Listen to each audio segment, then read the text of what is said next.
एक समय की बात है, एक छोटे से गांव में एक छोटी सी लड़की लिली रहती थी। लिली को ड्राइंग और पेंटिंग करना बहुत पसंद था, लेकिन उसे यह ख्वाहिश थी कि वह कुछ और भी बना सके, सिर्फ कागज़ पर चित्र नहीं। एक धूपी दिन अपनी दादी माँ के घर के छत कमरे में खोजते हुए लिली ने एक पुराने और धूल मिट्टी से भरे हुए पेंट ब्रश को खोज लिया। पहली नज़र में वह सामान्य लग रहा था, लेकिन जब वह उसे उठाया तो वह एक हल्की जादुई चमक से चमक उठा। उत्साहित होकर लिली धीरे धीरे अपनी दादी माँ के पास भागी। ओह मेरी प्यारी, उसकी दादी माँ खुशी से चमकती हुई आंखों से बोली, यह एक खास पेंट ब्रश है। इसके साथ जो भी आप पेंट करेंगे वह जीवित हो जाएगा।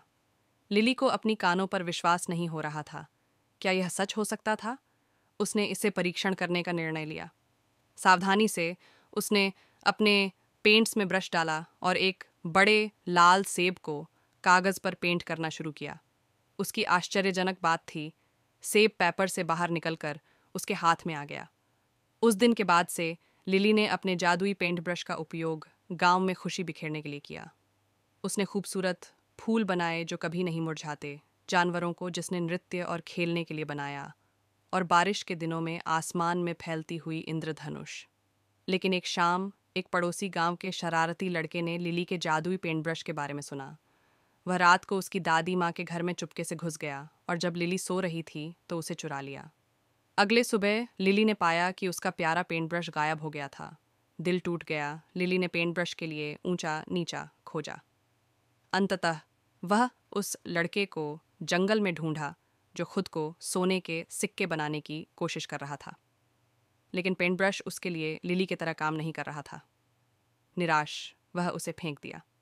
लिली ने अपना पेंट ब्रश वापस लिया और उस लड़के को माफ कर दिया।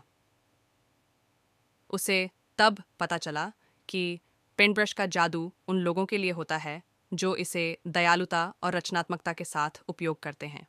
उस दिन के बाद लिली ने अपने गांव के लोगों के लिए खुशियाँ और आश्चर्य लेकर अपने जादुई पेंट ब्रश का उपयोग करना जारी रखा, और उसने यह सीखा कि असली जादू दिल से आता है। और इसी तरह लिली के जादुई पेंट ब्रश के साथ उसके रोमांचक अनुभव